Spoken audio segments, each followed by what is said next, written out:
Good to go? Good to go? You ready? Yeah. Okay.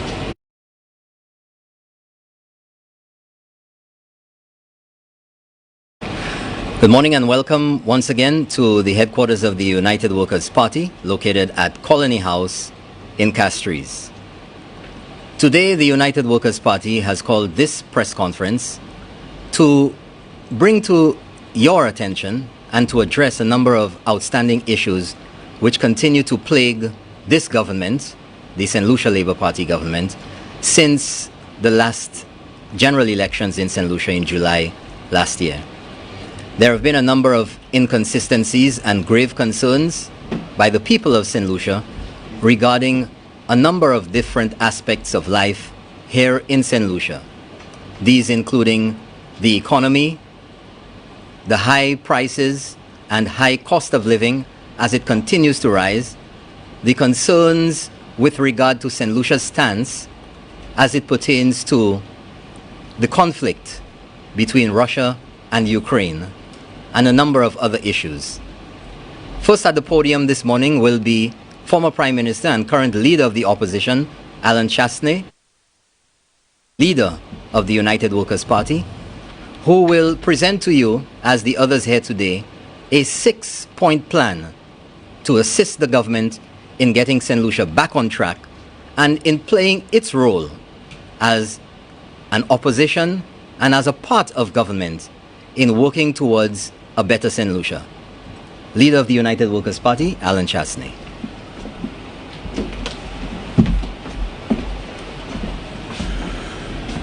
Good morning, everyone. We stand here today with further confirmation as to the new normal in our world. A new normal that United Workers' Party, when we came into government in 2016 and had put forward our manifesto, took into serious consideration what we considered to be this new normal. And this new normal is to expect the unexpected. The numbers of exogenous shocks globally that have impacted the world and, very importantly, St. Lucia since the turn of the century are remarkable. Beginning with the impact of 9/11, followed very quickly by a global depression in 2008 to 2010, then being confronted with climate change and its catastrophic effect on the landscape of our country, the safety of our people, and more importantly, the cost of running a government. Because the reality is that we had to invest significantly in resilience building in our country. And then to be followed by the pandemic, a global pandemic which has had an impact on the global health, global mental wellness of citizens, and certainly on the economies of our world. And when we thought that we were now starting to see ourselves turn the corner on that, we're now confronted with a war in Ukraine, which is having deep geopolitical implications on a global basis. And because of the levels of unprecedented sanctions that are being imposed not only by governments around the world, but certainly by multilateral businesses, is creating a severe impact on us again. So this is what the United Workers' Party understood. And when we talked about building a new St. Lucia, it was about restructuring our economy in order for us to survive and protect our citizens from these exogenous shocks. A very important aspect of building a new St. Lucia was based on the premise of economic growth. The reality is, if in fact government had been running deficits, meaning the amount of money that the government was earning on a monthly basis was substantially less than the amount of money the government was costing. So to put it in numbers, on average, St. Lucia was earning around $80 million a month. And our costs were $100 million a month. And that is something that had been going on for almost 15 years. And the apex of that, the peak of that, was a very important statement made by the then Prime Minister and Minister of Finance, Kenny Anthony, when he said something went wrong. Simply what went wrong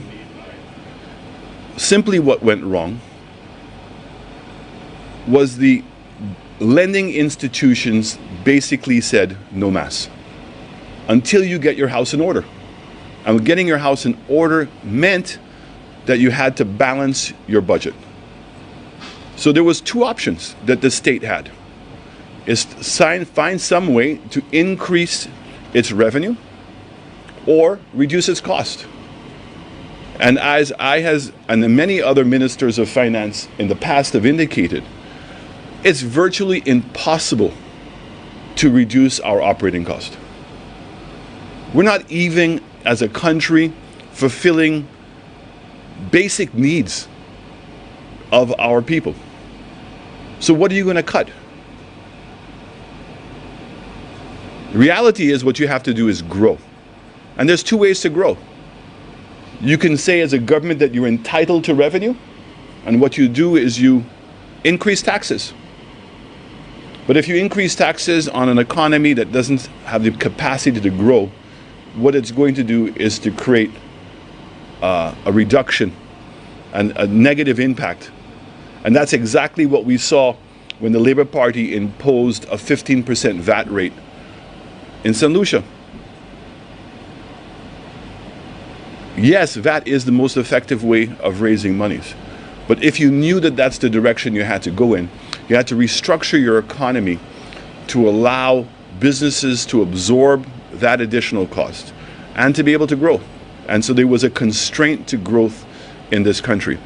I say that because as we speak today, we are now confronted with a significant challenge that we have not seen in a very long time. You have to go back to the 80s and the 70s as to when inflation was at the current pace that we're seeing. As an economist would say, a certain amount of inflation is a good thing. And that number tends to be around 2%. But once you start exceeding 2%, then it starts creating implications and problems throughout your economy. So I just want to spend a minute understanding how we got to where we are today. So we know that inflation will impact the cost of living for households, because basically the cost of goods are going to go up. And generally speaking, your wages don't adjust. So in essence, your net worth declines significantly. The cost of doing business is going to go up. So business profits are going to go down. And then them going down, the amount of taxes that they're going to pay are going to be impacted. And what is expected in an inflationary period is for there to be some kind of contraction. So inflation is, in essence, when the demand for products is higher than the supply of products. And so there is that pressure. And so as the increase in interest rates that's being proposed is to try to slow down the economy. And when you try to slow down the economy, it means that there's potentially going to be less tax revenue available to the government. And most importantly, and one of the things that we suffer from greatly in St. Lucia, is inflation has a much larger impact on the more vulnerable persons in our society. There are persons who are currently struggling to pay rent, to provide basic food items to their households. And the fact is, the dollar that they have is not going to purchase the same amount of things that they had. And more importantly, persons that would normally be in a position to help them, they too are also suffering. What's causing that right now? Well, we have the impact of two issues. The first one is the pandemic. And what the pandemic did is it closed down global economies. Here in St. Lucia, it impacted our tourism economy. St. Lucia's GDP in 2020 contracted by 20%. And I've heard Dominique mention it a couple of times, is we had a GDP of $5 billion. We lost $1 billion. I mean, it was $1 billion less in circulation in our economy. And 80% of that loss was tourism. And what did it mean? It meant that we could not do anything to replace that economy immediately. And so the government was running significant deficits. Government's revenue went from $110 million to $55 million on a monthly basis. And the cost of running government went from $100 million to almost $115 million. And I have been at pains, and I understand that the concept is challenging for a lot of people, for persons to appreciate that a significant impact was the bonds. We had $900 million of bonds that were due in 2020. And normally bonds in this country roll over, meaning that the persons who have bonds immediately roll those bonds over, and those who didn't, there were persons in place to purchase those bonds that they were lost. So it means that the revenue loss to the government was zero. In 2020, 25% of the bondholders decided to redeem their bonds, meaning, I need my money. Not because they had lacked confidence in the state, simply because of the pandemic. That was a form of savings for them, and they needed their cash. That's $200 million of cash on top of the additional cost of operations that the government had to find. So the pandemic had significant implications on the macroeconomics of our country. It impacted the supply chain. We immediately saw the price of freight went up. We saw the backups at the major ports around the world. And because of the pandemic impact on other global economies, particularly the ones that were producing products, there was a reduction because workers were not going to work. So there was significant supply chain issues, and we hear on TV, particularly smart chips. So cars had been modernized to the point that there were operating systems in the car now was this chip, and in the absence of the chip, they couldn't finish the cars. And so there was a significant backlog of production, and it meant that there was still a demand for a lot of products, but the world could not supply those products. The monetary policy of the then governments, like St. Lucia, was to flood the economy with money to help people cushion the pain. So income support systems, social net support systems, and the economy was infused with cash to try to keep the demand sufficient to keep the economy running. Then came now the Ukraine war. And the Ukraine war has now caused the price of fuel to skyrocket. It's been almost like a roller coaster. Made it up to last week to $140 a barrel. It went down below $90 or below $100 the beginning of this week. And as of this morning, it was back up to $115. And so we're seeing tremendous volatility in that market. And it just tells you that there is still a time before we believe the prices of oil is going to drop below the $100. It's certainly going to remain in that vicinity, and hopefully it doesn't go up to the 140, 150, and some persons are actually predicting that oil may make it to $200 a barrel. That oil price is now having a significant impact and carry-on effect to all other parts of the economy. The cost of producing other products now has gone up. Again, the supply chain is being impacted. We see today in China a significant outbreak in which has caused certain cities to be shut down, and persons are now concerned about what's going to be happening. And as I indicated, economists and central bankers now want to stop the growth of inflation. Inflation has made it to as high as 7 or 8% in some countries. And the mechanism they're choosing to do that is by increasing interest rates. And we hear these things happening abroad, and sometimes we find it difficult to translate what that's going to mean here in St. Lucia. So if in fact globally interest rates go up, it's going to have an impact on us. And if our interest rates start going up, it just means the cost of doing business, the cost of living is going to be increased. Because if you're making a small loan, the price is going to go up. If you have an existing loan that's an adjustable interest rate, it means the price of interest is going to go up. And nothing has changed. You know, your ability to produce anymore is not there. And the intention of that interest rate hike is to, again, to dampen the economy.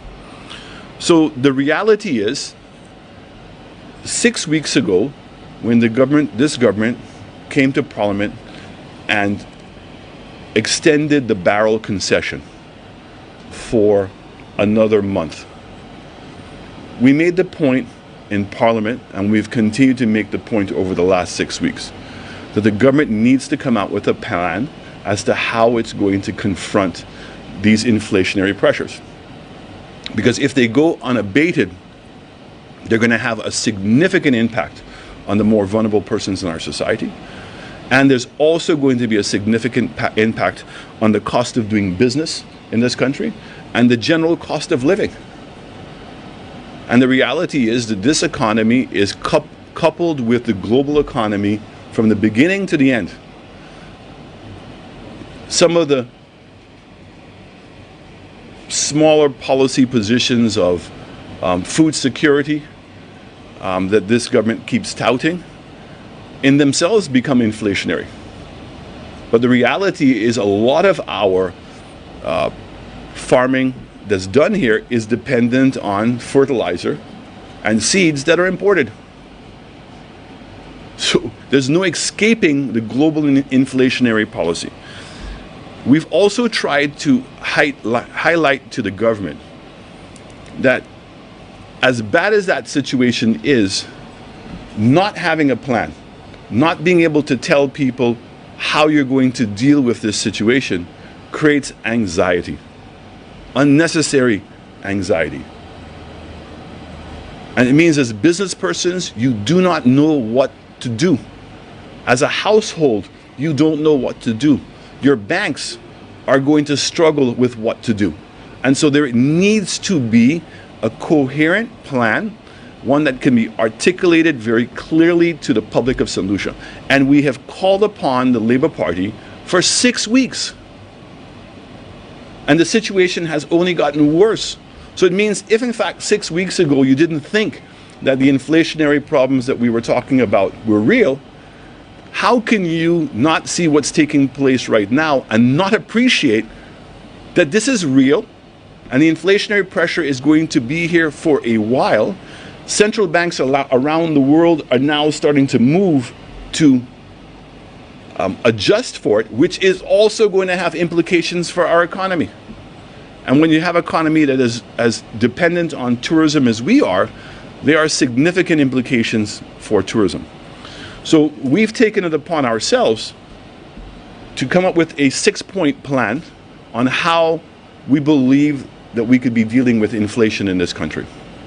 So the first part of the plan, which I will articulate very quickly, is really a reduction in the Vat rate. As you know, the Vat rate is at 12.5%. We genuinely believe that if you in fact reduce the Vat rate to 10% right now, that rate reduction is going to save the economy significantly. Because we know the reduction in the VAT rate will have an immediate impact on the cost of importing goods. So when you're paying your duties, you're paying a VAT rate of 12.5%. If you reduce that to 10%, right, which is almost a 20% reduction in the rate, that means that the cost of that good will be now cheaper when it gets onto the shelves of St. Lucia. We know that it's going to impact the cost of services because VAT is applicable on services. And so as service prices may be going up, that this will be a way to counter those prices. And it certainly will encourage businesses to maintain a constant price structure that they have right now. We know in particular for construction, and we're not worried about the larger construction projects because many of them are VAT exempted, but we're concerned about the redevelopment of people's homes and smaller projects in which they're now having to buy those materials and pay VAT. And that will continue to encourage them to do so. We know that a reduction in VAT is going to help offset the price of fuel because the price of electricity has been going up. We've already seen in cooking gas how much it's gone up. We've seen in electricity prices how much it's gone up in the households, and it will continue to go up because you remember our electricity cost is the actual cost plus an energy surcharge. And that energy surcharge is increasing on a monthly basis. And the fact is that the attempts by my government in restructuring this country, and I will highlight some of those things afterwards, which is the 5 to 5 program, in terms of putting healthcare insurance, unemployment insurance, direct social support to homes. So in the absence of that being in place and trying to deal with the vulnerable, reducing the VAT rate immediately is going to give some of those people some relief. So that being said, I would like to invite my colleague and chairman of our party to address you and to give you 3 other points, I believe, of our plan that we're proposing to the government. Thank you. Thank you very much, Leader of the Opposition and Leader of the United Workers' Party, Alan Chasney. Next at the podium will be Chairman of the United Workers' Party, Mr. Andy Daniel. And taking into consideration the war in the Ukraine right now, the fallout from COVID-19 and other issues directly affecting the economy of St. Lucia, the Chairman of the party will address a number of issues relating to economic development and our recovery from the current situation and the shocks that will inadvertently affect St. Lucia. Chairman of the party.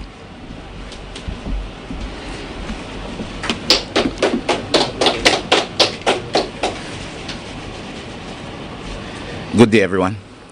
Since the advent of the dreaded pandemic in 2020, Caribbean economies, of which St. Lucia is no exception, has been navigating challenging and exceptional times.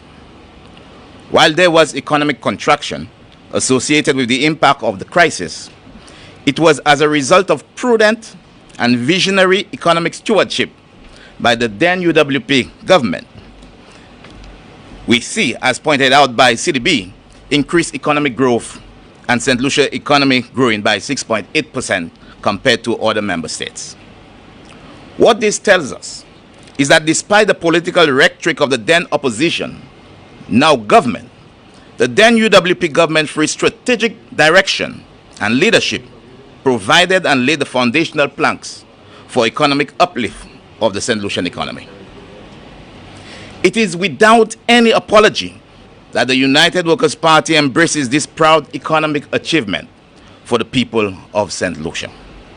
This is a reflection of the sound macroeconomic policies embarked by the Alan Chasney-led UWP government. What do we see happening now since the government came into power? Unfortunately, it appears that in response to the global phenomenon, our Prime Minister, as the captain of our economy, has put his hands up and surrendered to the possibility of solutions.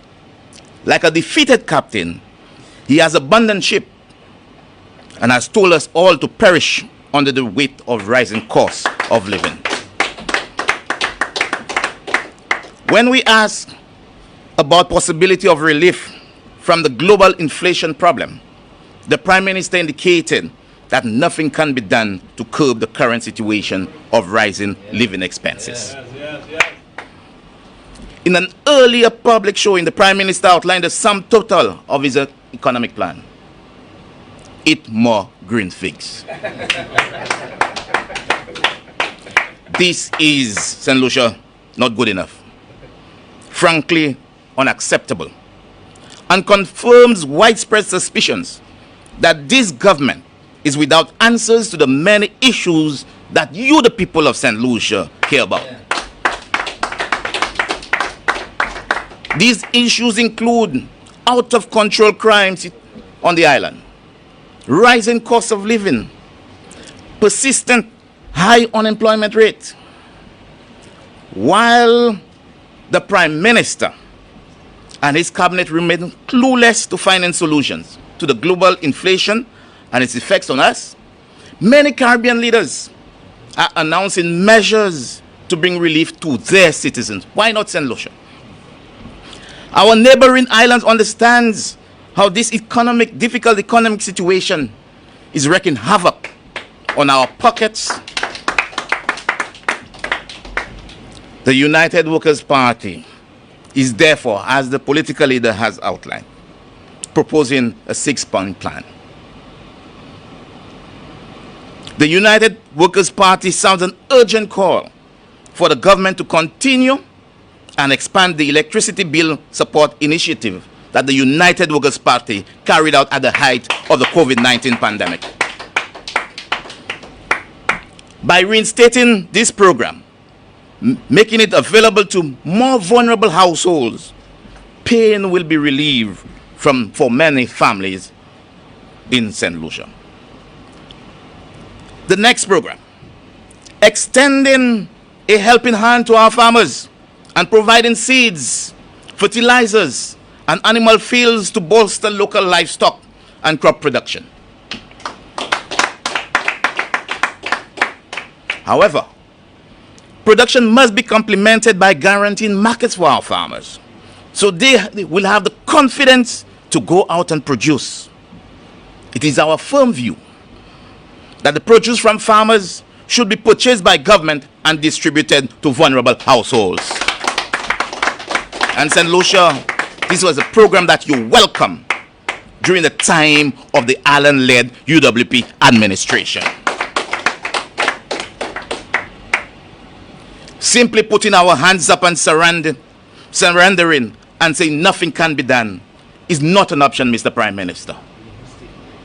The Prime Minister and the ministers of Cabinet must lead on this issue and reduce the burden on the people of St. Lucia. Ladies and gentlemen, thank you very much. Thank you very much, Chairman of the United Workers' Party, Andy Daniel. Next at the podium, as we roll along, will be Dominic Fede, who will address 3 other pointers in the 6-point plan to rescuing St. Lucia.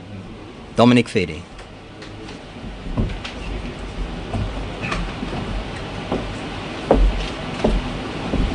Thank you very much, Norbert.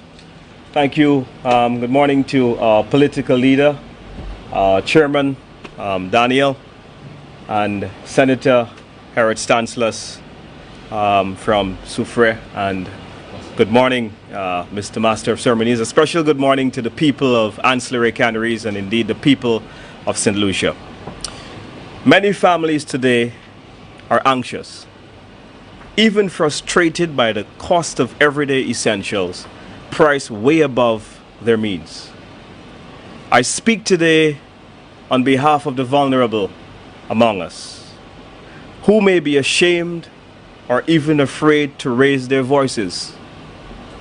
Single mothers, pensioners, the underpaid, and the unemployed. Today I sound my voice so that this uncaring government can hear yours. Enough is enough. No more victimization. No more vindictive settling of political scores. No more closing of radio stations. It is time that a government elected on a range of promises deliver on them now. The pain that you feel is real, and the struggle that persists is deep.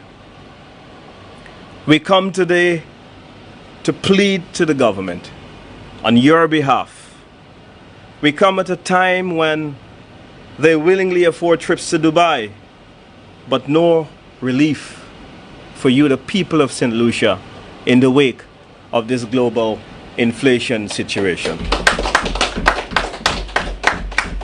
At a time when they give millions in projects to their friends, but put their hands up when it comes to finding solutions for you, the people of St. Lucia, to ease your pain. We don't want to just be an opposition party without a plan. Because, as the chairman has indicated, this government has been elected without a plan. We come with solutions to the nagging reality of the rising cost of living. Therefore, the following items have seen massive increases in shops and supermarkets. Canned tuna fish, for example. LPG 20-pound cylinder gas. LPG 22-pound cylinder gases have also seen sharp increases. If you are our bus drivers have warned of fare increases, whilst in our hardware stores, a sheet of plywood has climbed as high as $200. Shortages on basic items like brown sugar persist, while we hear a set of excuses from the government of the day. The time has now come for less talk and urgent action from the current SLP administration. In addition to those measures outlined today by our chairman and our political leader, we call on the government to implement these additional 3 measures immediately to ease the pain on you, the people of St. Lucia. They include: 1. Maintain the current price for a gallon of gasoline fuel at gas stations. This will allow our bus drivers to remain at stable prices for commuters who use public transportation, as well as individuals who commute by private cars. Scrap the recent increases in the 20-pound and the 22-pound cylinder of LPG cooking gas and reinstate the original price. The current increases will only add to the burdensome high inflation which continues to pressure many vulnerable households. Number 3, make good on the $1,000 promised in $1,500 promised in income support to many small businesses and self-employed persons. I am here and I must remind St. Lucians that upon being re-elected, the Prime Minister said that he didn't say that.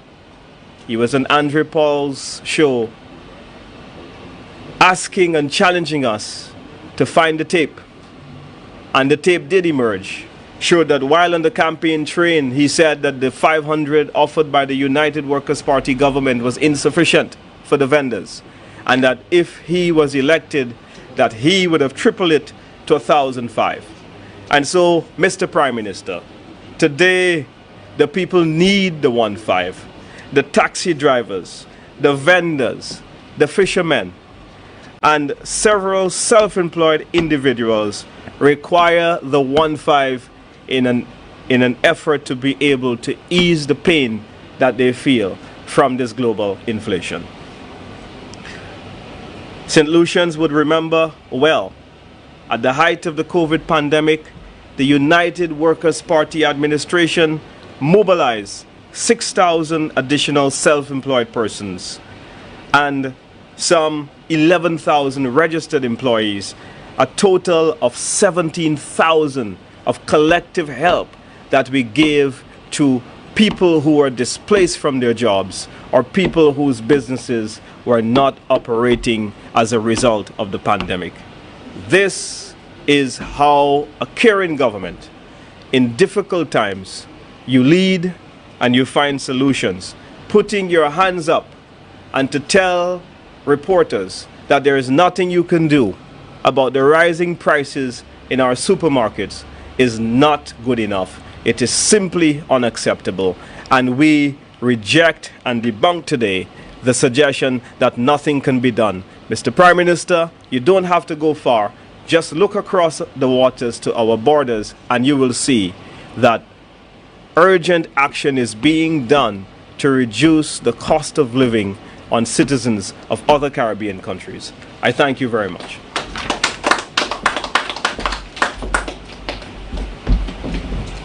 Jerry, I have one more thing to add. Yeah. Thank you very much, Dominic Fede. Since the invasion of Ukraine by Russia, the ongoing war over in that country has serious implications for St. Lucia and the rest of the world. Leader of the opposition, Alan Chasney, will highlight a number of serious concerns as far as measures and sanctions taken by the rest of the world and St. Lucia's position on continuing its CIP application processing for Russian and Belarusian citizens and applicants. Thank you very much, Mr. Master of Ceremonies. I want to thank my colleagues for their presentations today. I thought that they articulated the facts extremely well, and hopefully the general public understands that there are solutions to some of our problems. I want to again talk about putting people first, and that is right now with what's taking place globally. One, the reduction of the Vat rate. Two, an agricultural support program, which would include subsidizing inputs as well as guaranteeing markets. Three, electricity support, the likes of what we have done during the pandemic, and household support in helping them reduce the cost of electricity. Four, fixing and maintaining the gas at the pump, because if we allow the gas at the pump to increase, it'll have even greater implications for the rest of our economy. Cooking gas, which we've seen go up, to at least bring the 20 and 22 pound gas cylinders back down to the levels that they were pre this recession, and certainly in fulfilling the $1,500 promise. I also want to indicate that if in fact that this government is not careful and understanding what is taking place and to take it seriously, it will have major implications on our competitiveness as a country, not only from a manufacturing perspective, but certainly from a tourism perspective. I felt it was important because I've just returned from a trip from the States, and there's nothing better than witnessing something firsthand. The reality is I went to 2 different major cities, and the support for the Ukrainians on a global basis, but certainly I can speak to the 2 cities I went to, is unprecedented. At night, buildings are lit up in the colors of the Ukrainian flag. People are carrying the Ukrainian flag with them. And what we saw with globally as to how quickly the Western world has moved to put sanctions on both Belarus as well as Russia. But here's the interesting part, is that those sanctions by governments have been followed up now by multilateral businesses. And people are making impactful decisions against their bottom lines. Companies who have spent years building up their operations in Russia have simply closed their doors. McDonald's, Coca-Cola, just to name 2 who have invested billions. Oil companies. And in essence, there is a singular voice right now in the Western world when it comes to Russia and Belarus. And it's very sad, but it's real. And I say that to emphasize even greater that my misunderstanding but of the inconsistency of this government, that this government would have participated in an OAS vote and abstained from voting on this issue, turn around and be one of the last persons to finally support the resolution at the UN, which the opposition supported them on. But then to turn around and have your Minister of Investment, and particularly the Minister of CIP, to make a public pronouncement that while all of the other CIP countries in this region, St. Kitts and Nevis, Antigua and Barbuda, Dominica and Grenada, have agreed to impose sanctions and to block Russians and persons from Belarus from applying for citizenship, because that it would be a natural flight.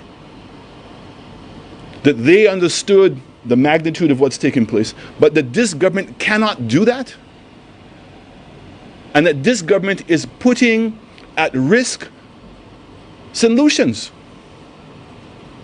Because if in fact that they proceed to process Russian applications or persons from Belarus's applications through our CIP program, and the Western world decides now to impose sanctions, it's not going to be against those individuals, it's going to be against our country.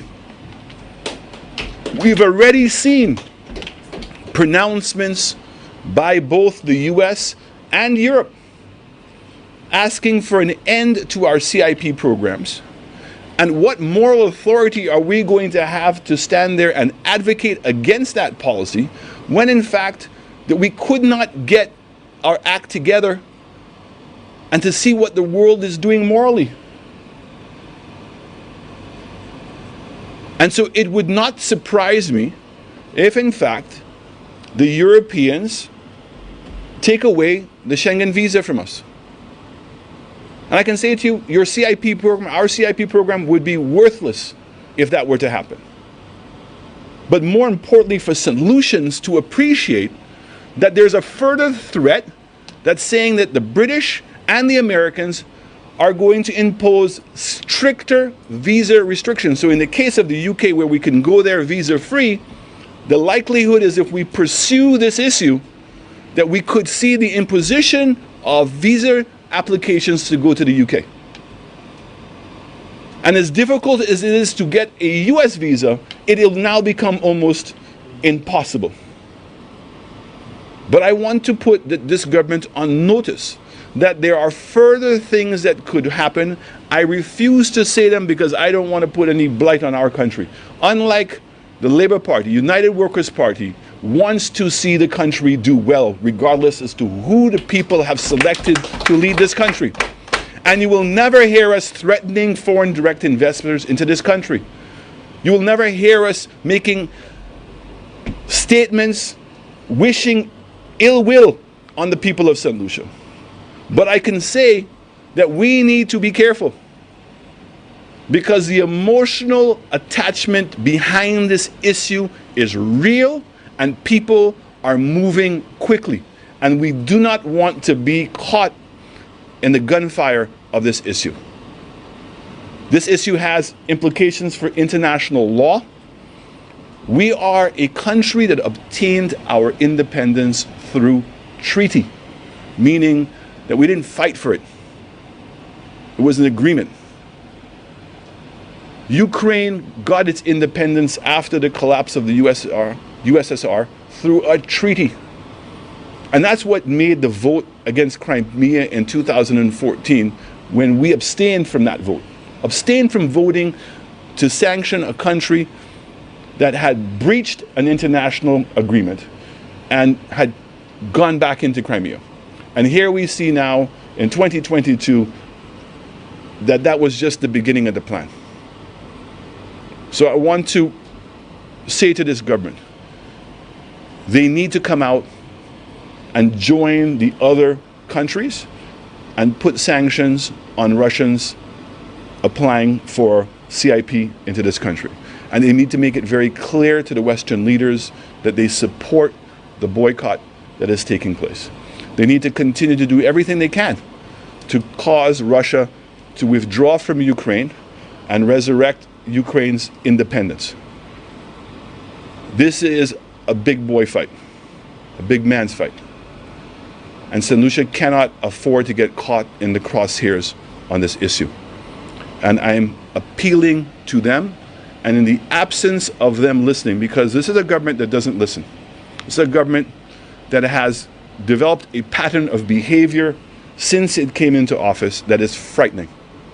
And when one understands that pattern of behavior, that will lead into the discussion that we will have next week when we will talk about crime. And we think that crime is of a significant issue, that we should deal with it separately and dedicate a press conference only towards that.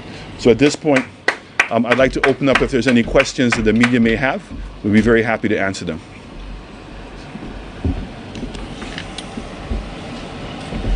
Okay, thank you very much. Thank you very much.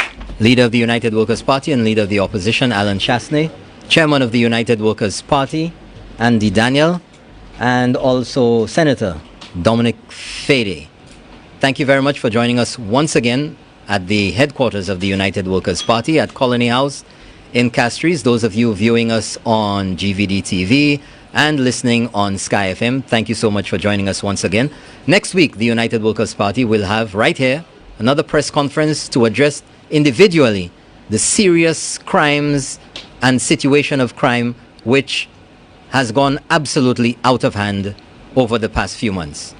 Thank you for joining us once again. I'm Norbert Williams. Have a great day.